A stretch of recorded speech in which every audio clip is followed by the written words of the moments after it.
And now here's part 2 of our episode.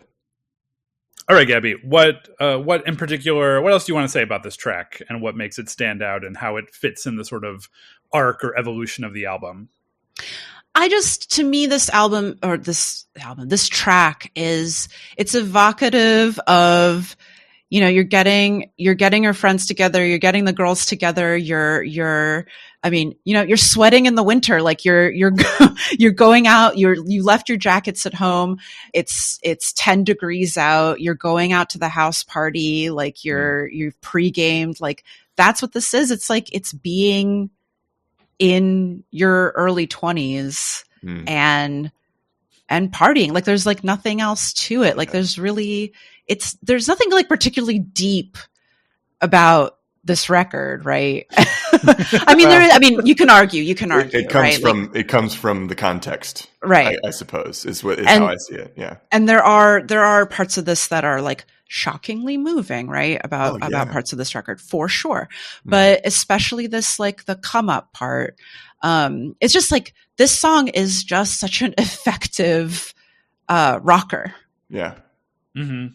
I totally agree. That's kind of it. It's just, it's the most like that. I think knowing that they have a few different like shades, they have a few different shades of influences to me that differentiate them from that kind of electro clash thing that we were talking about. One of those things is how I feel so much of the Velvet Underground in this band, and I see so much of Lou Reed in her and Karen O. And and I think there's something really important about that with this band, because when you look at it in the sense of like, they can do that sort of classic blues thing if they wanted to. These musicians could do that as convincingly as anyone, but they're not doing.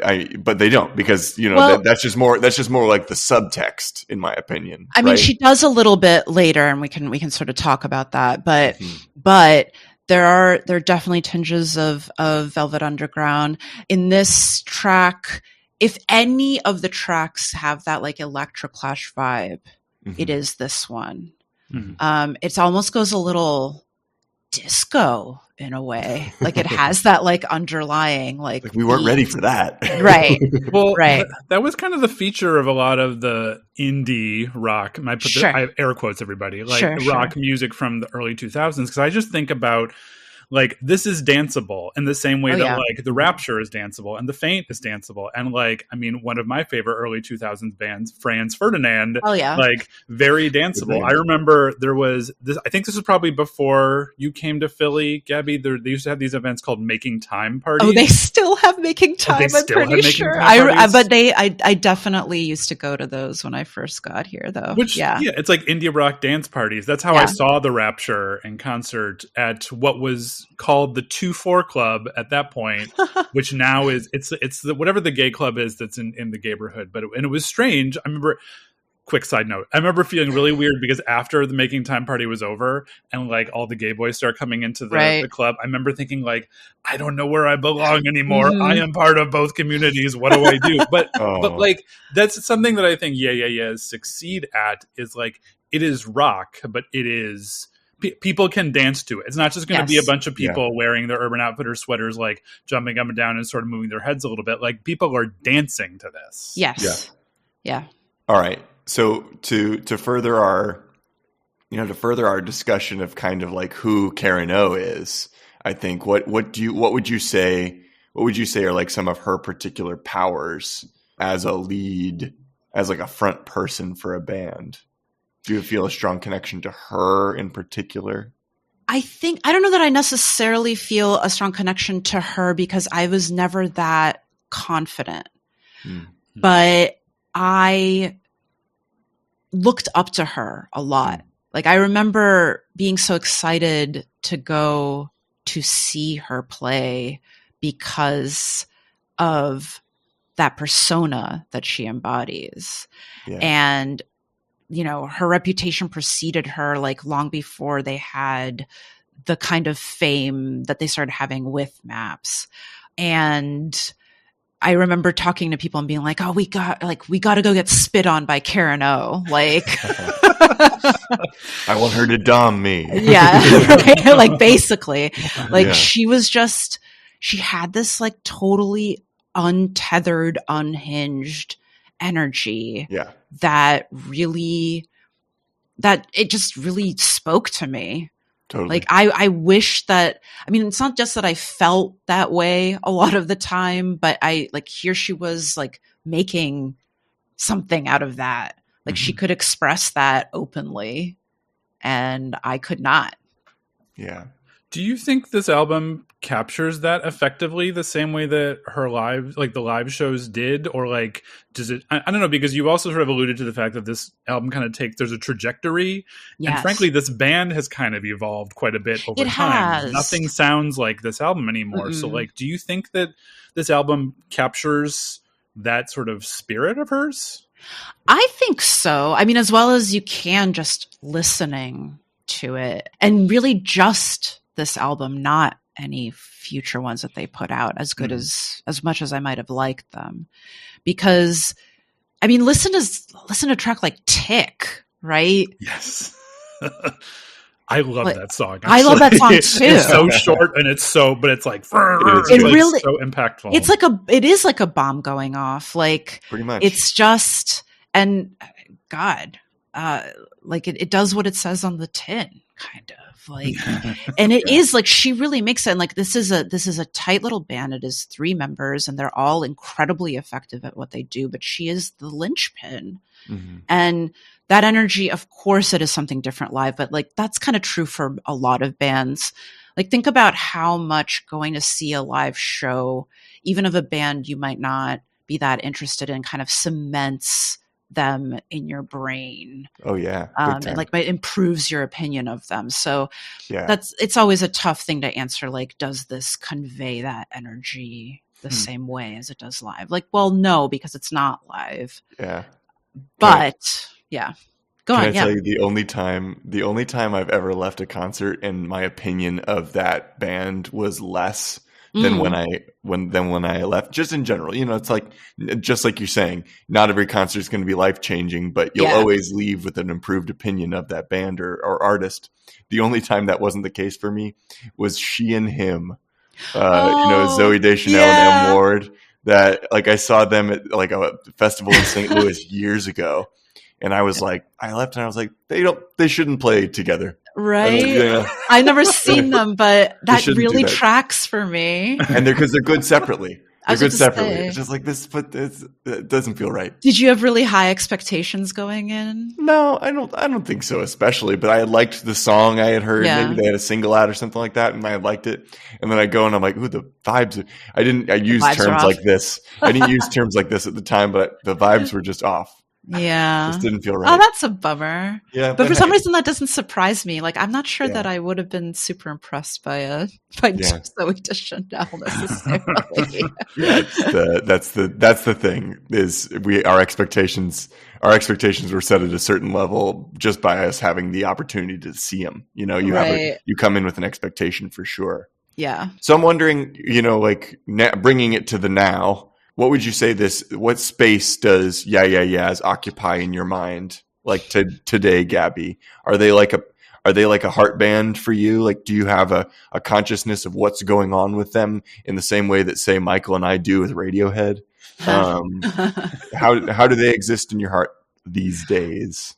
You know, I don't really pay attention to what they're doing. You listen to a lot of music. And I listen to a lot of music. So it does pique my interest when they are putting out a new record. I think they had a pretty recent one, but their trajectory hasn't really landed with me as they've grown after their first 3-ish albums, I want to say.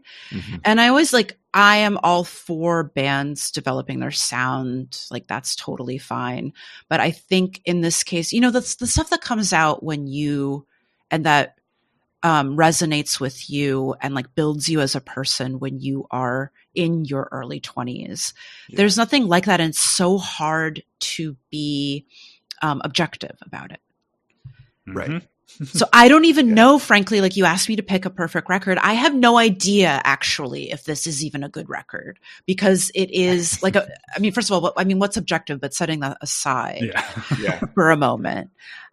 I listened to this record now. I listened to it a ton leading up to recording this with you guys. And I think it's incredible. Like, I think it is such a great record. I'm like, yeah, it totally stood the test of time. But like, frankly, I don't actually know. Right. All I know is that it's really nostalgic for me. Yeah. I think that it tells a story. I think that everything still super resonates for me. I think that it's tight, and I think that everything still works, but does it actually? Like, I don't know. How would I listen to it now with a fresh set of ears without like all of the emotional connection to it? I have no idea. Nor should you.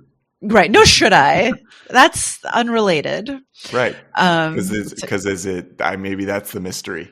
Right. Maybe that's the thing we're chasing here. But I do know that the new stuff has been sort of in one ear out the other. I don't think that it is bad at all, but it hasn't like captured my imagination. It hasn't been super effective. Yeah. And hopefully I'm not saying that because I am comparing absolutely everything that they're doing with Fever to Tell, but being honest, like how could I not be? The bar was set really, really high. That's right. that's the thing at the end of the day. And so, okay, so you've built one hell of a case here, and we do need to remember that this is a competition, Gabbie. That there is some assessment that's happening of your case here, and so we need to know with the albums that you were thinking of, the albums that came to mind, what were some of those standards that you were using? Some of those ironclad pillars for you that came up when you started to form this conception of a perfect album for yourself? I mentioned earlier on that I hate ranking and rating things and scoring albums. So this is like the worst question to ask. And also that I've always had this sort of inferiority complex. So it wasn't always this way. Like I used to really have these intense criteria, and I'd refuse to I'd be very picky about how to score things, and I'd keep these like detailed spreadsheets, and I'd be like, okay, well, nothing really deserves a 10 out of 10 because you have to really go back and see, like, did this album stand the test of time, and what was the song craft like, and oh God, yeah. Like, I'd really try to like listen to albums the way I imagine dudes listen to albums. Right, more dude-like, more dude-like. But I threw that out for this. Like, do you remember? Like, I sent you kind of two sets of albums. One that I thought was like, this is what perfect albums probably like are supposed to be, and like that list included, I forget everything, but one of them definitely was Marquee Moon, which is definitely one of my favorite albums for sure. But I wouldn't be able to speak to it the same way as an album like Fever to Tell. And there was another list that had albums that resonated with me personally and meant something to me in my life and like shaped me as a person. And Fever to Tell is there. So how did I judge it? It made me who I am today. How are you gonna add that to your rankings, fellas? How are you going to judge it there? It has associated with very important memories for me. Like, I remember going to this concert. I remember when the last song played, which actually, I think it actually might have been Our Time and not from this record even. No, it was Maps. And I ended up, like, at the end of the song, I realized I was holding hands with a stranger standing next to me.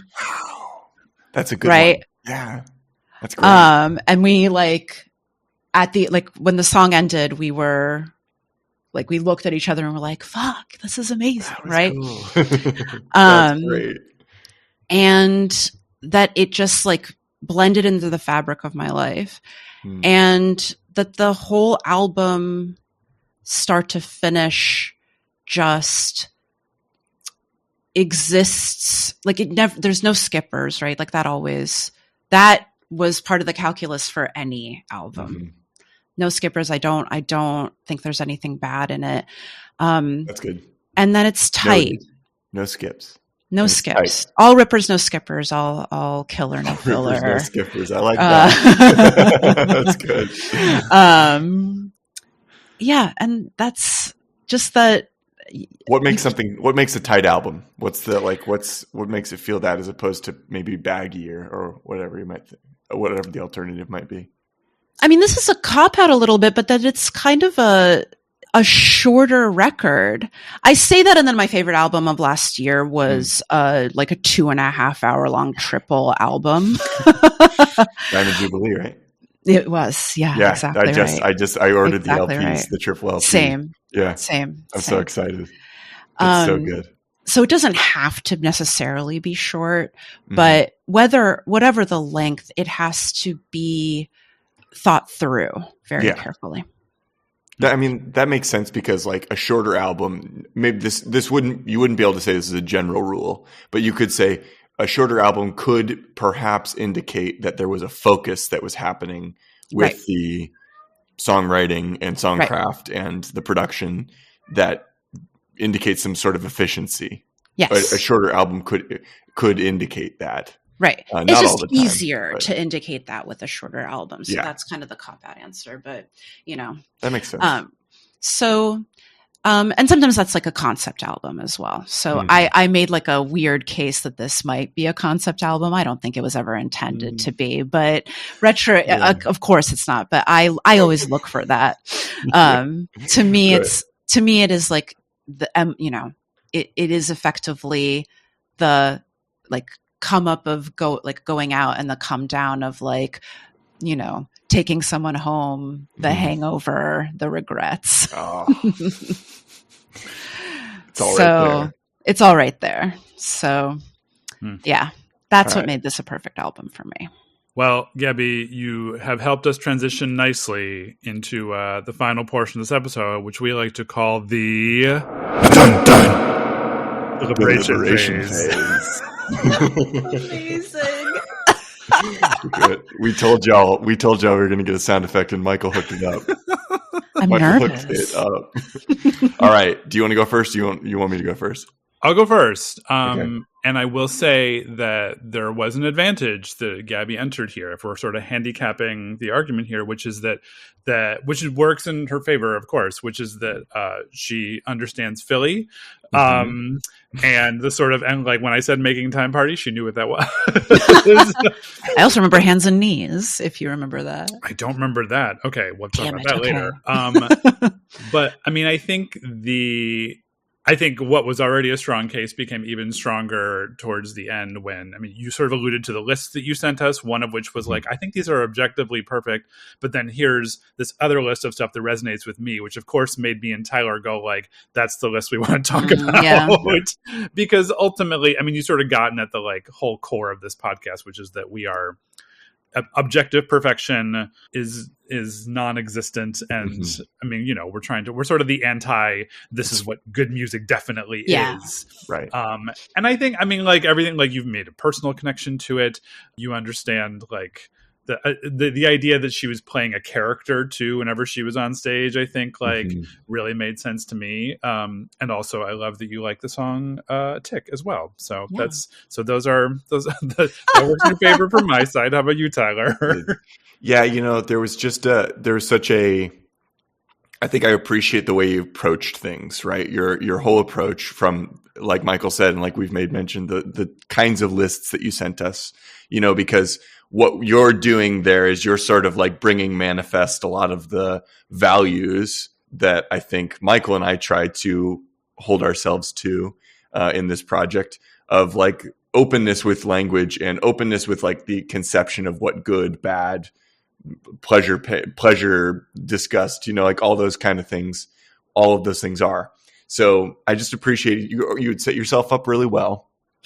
And then I think we have not spoken a lot to this sort of era of music. We've sort of alluded to it, I think, in some different ways. We've talked a lot about emo, and we've kind of gotten into a few other sort of movements that were active at this time. Arcade Fire we've talked about, but that's not really the same. No. Arcade Fire, yeah, but we haven't. Was another possibly perfect record, though. Yeah. Oh, we've covered it. We have. So good.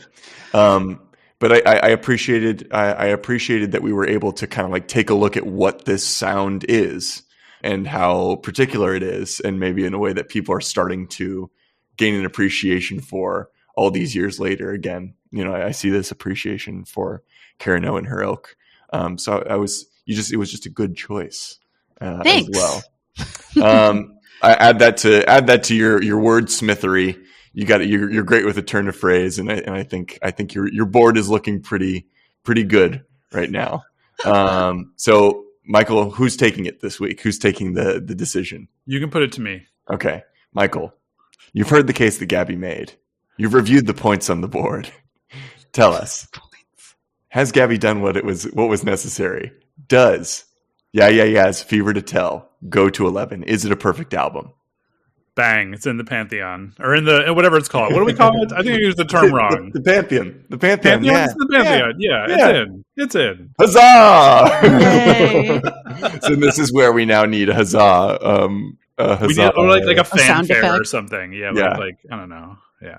I didn't even talk about the Since You've Been Gone maps correlation. And I still got it in there. You didn't even need that. I didn't even need that. That was my extra credit. That was your ace in the hole. That was going to be my appeal in case I lost. I'm fascinated by that. I love a theory like that. It's not a theory. It's proven. Oh, it's proven. Yeah. Even better. Even better. Peer reviewed. Oh, we like it. Our friend Tyler Reif will be very happy. Yeah. The academic. Well, Gabbie, thank you so much for joining us. Before we let you go, is there anything you want to plug?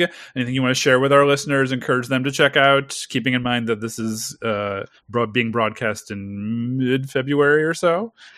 Well, hopefully by mid-February, I will still be writing my newsletter, which is called New Bands for Old Heads. You better be. It is on Substack. The URL is meandtimmery.substack.com. Yes, that is a very niche Ted Leo reference. We appreciate that, and we will provide a link to that. Thank you very much. I would talk about my TikTok, but I'm kind of assuming the ban is going through, and also I don't really want to make videos anymore. So writing it is. Hell yeah, good for you. Thanks. Videos are hard. Videos are terrible. Yeah. Yeah, and you are. Let it just be known, you are very good at them. Like you're. Thanks. Yeah, you were. I was always impressed as somebody who has a lot of insecurity about doing that. I was admired. Man, that's really nice of you. They do not come naturally to me at all. So that is very, very nice of you. It's hard, but it's fun. It's like worth it for the community, right? And you're doing so much right. I can't speak highly of your work enough. Thank you. It's great stuff, and you got good taste based on the rundown you did of last year's albums, Michael. We really got to get you on Diamond Jubilee. Oh my God, I cannot tell you how much. Like it's really good.